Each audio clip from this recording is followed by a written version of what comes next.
Cars are expensive, more so today than ever before, and that makes being a car enthusiast rather difficult. In a perfect world, you would get a good, reliable daily at a decent price with money left over to get a very unreliable but cool weekend car. Unfortunately, as the car market has exploded, this is harder to accomplish than ever before.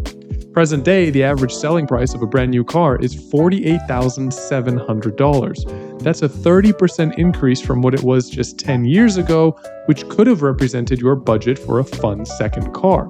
So this had me thinking, if you were going to buy one car that served as both your daily and a fun weekend car for around that $48,000, what should you get? Well, I think the Germans might have a solution. Here it is, the BMW M240i xDrive, my solution for the modern-day car enthusiast. With an MSRP of $53,775, it is more than the average car selling price, but not by enough to make a fuss. And to me, it just ticks all the boxes. Now, you can find cars that will do certain things better, but I challenge you to find a car that can do everything this can do as good as it can do for a better price.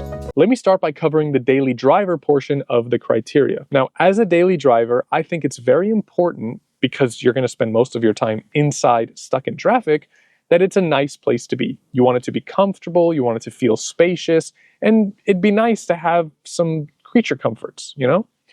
Well, in the M240i, as standard, you're going to get leather interior, dual zone climate control, power seats, Apple CarPlay, Android Auto, and tons of safety features. If you're inclined to enhance your experience a little bit, there are some other optional extras that you can choose. But for a luxury brand, I was pleasantly surprised at how much they costed. Now, they weren't cheap by any means, but they weren't overwhelmingly expensive either. I went into the configurator and I built an M240i, and I just added active cruise control, a wireless charging pad, and the electronic support for the lumbar, and it was around $1,000 more. It's really not that bad to, in my opinion, option the car out as much as I could ever really need. And it's a nice place to be. The cabin is quite spacious. I would have thought, it being the 2 Series, the baby of the lineup for BMW, it would feel very crammed, but it doesn't. I'm very comfortable. I'm 6'2". I can sit optimally, and I don't have a ton of headroom, but I've got at least an inch. And this has the sunroof. I would imagine without the sunroof, I would have a little bit more headroom. One big thing in terms of comfort, I've noticed with a lot of modern cars, and I'm sure this has something to do with the crash test ratings or crash safety, I find that the headrest seems to push your head forward quite a bit, making a bit of an uncomfortable angle for your neck. It's not the end of the world, but for me at least, it is noticeable. In BMWs, you have a little button on the headrest that you can click and adjust, and you can push it exactly where you want, so you have the right amount of support and comfort. It's a great balance, and honestly, it makes this car so comfortable. You'll also find 7 speakers, a 12.3-inch instrument cluster, which is bright and customizable, and a 14.9-inch infotainment screen that has touch function or can be controlled with the dial in the center column. As for fuel efficiency, you get 23 city, 32 highway, or a combined of 26 mpg. Not amazing, but also not that bad either. Around the back, you'll get 13.8 cubic feet of storage space, which is more than a Corolla, one of the best daily drivers of all time, and you get a bit more if you fold down the rear seats, which, though small, are still present.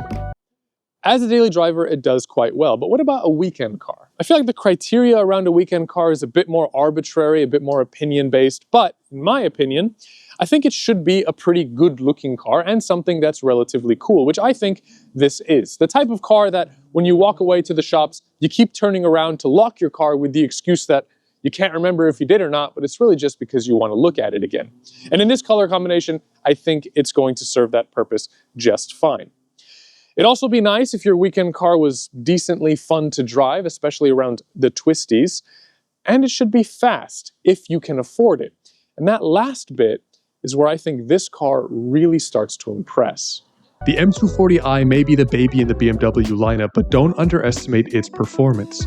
Under the hood is BMW's B58 motor, a turbocharged 3-liter inline-6 that makes 382 horsepower and 369 pound-feet of torque. Thanks to its 8-speed sport auto transmission, 0 to 60 is done with in just 4.1 seconds. That's 0.2 seconds behind the Porsche 911 and 0.3 seconds faster than the 4.2-liter Audi R8. That's a lot of performance. And if you want to get that from brands like Porsche, you're going to have to spend at least $30,000 more. It isn't just raw power either. You get a fully functional aero kit as standard with an integrated rear spoiler, M Sport suspension, and an M Sport differential, all of which improve handling, responsiveness, and driving feel. Not to mention the standard 19-inch wheels, M Sport brakes, painted calipers, gloss black accents, and all with a 4-year warranty. All right, so behind the wheel of the M240i. Right now I have it in comfort mode to see what it's like as a daily driver. And honestly, it is so comfortable. Seats are great. Like I said, very spacious cabin. The sound, it's not that loud. It's very comfortable. I could see myself driving this car every single day. I'm on a pretty rough road right now, and it's soaking up the bumps extremely well. Now, in this car, when I do put it in Sport or Sport Plus, it will stiffen the suspension, change the responsiveness of the steering, improve the throttle response, does all of the normal things that you would expect from a sports car that has a Sport or Sport Plus mode. So, it's also going to beef up the exhaust a tiny bit. This car doesn't have the Sport exhaust, but I'm told that the Sport exhaust will make it significantly louder, much better driving experience, but we're looking for balance here. But now I have it in Sport Plus mode, and we're gonna go ahead and take it through some slightly twisty roads, keeps the revs a little bit higher, which is nice, and the throttle response is great. BMW's automatic transmissions are honestly phenomenal. They shift exactly the way that I would expect them to, exactly the way that I would want them to. But in terms of performance, I mean, it's just got so much torque, and you feel it. The second you hit the throttle, it just goes. This is a properly fast car. And honestly, when you consider the price point,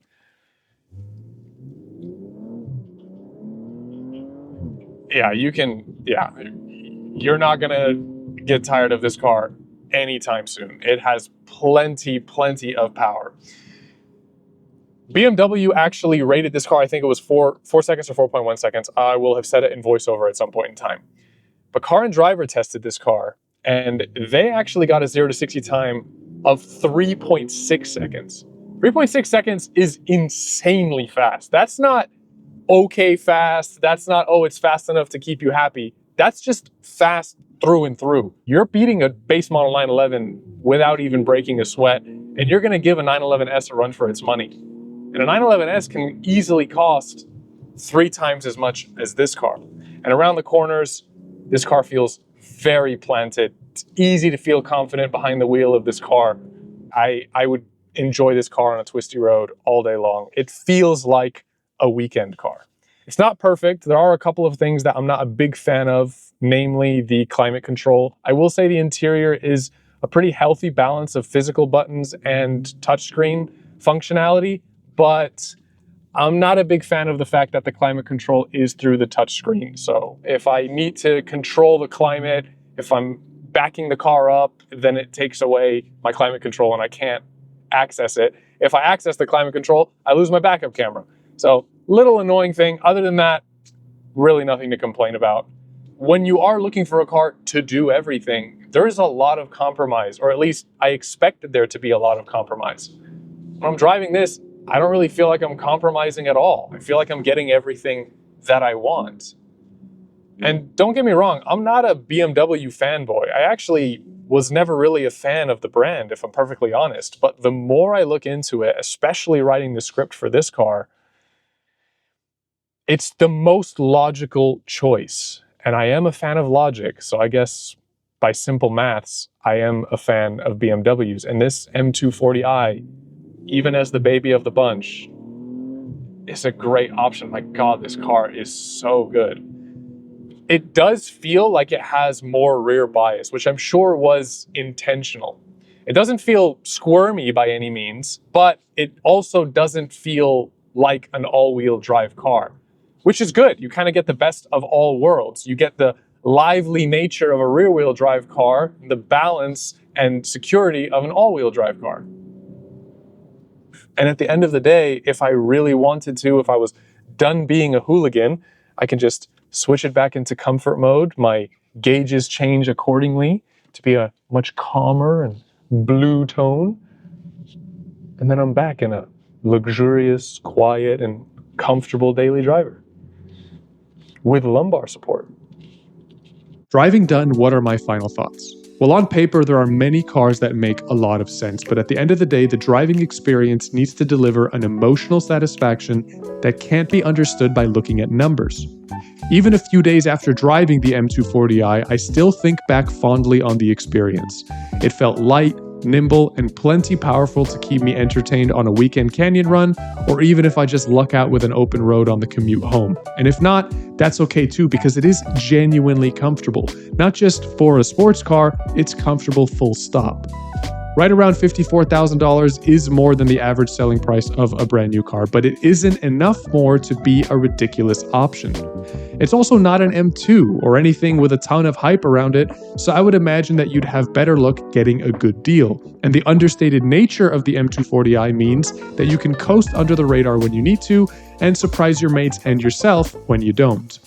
It isn't without faults. I would have liked for the climate control to be a set of physical buttons, and even if it wasn't expensive, I feel like the active cruise control should have been standard, but overall, these are minor.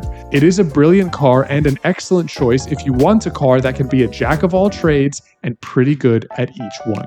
That's all I have for this video. I want to say a huge thank you to BMW of Riverside for loaning me this stunning example of a BMW M240i xDrive. This one finished in Zandvoort blue with the oyster interior. It's a really, really nice spec. So I will leave all of the regular links in the description down below to their website, social media, and a listing for this exact car. If you are interested, please do reach out to them. Otherwise, leave me a comment with your thoughts. Do you agree with my conclusion on what the best enthusiast's all-arounder car is? Or do you have a different opinion? Let us know in the comment section down below. I hope you enjoyed the video. Thank you so much for watching, and I will see you in the next one. Take care.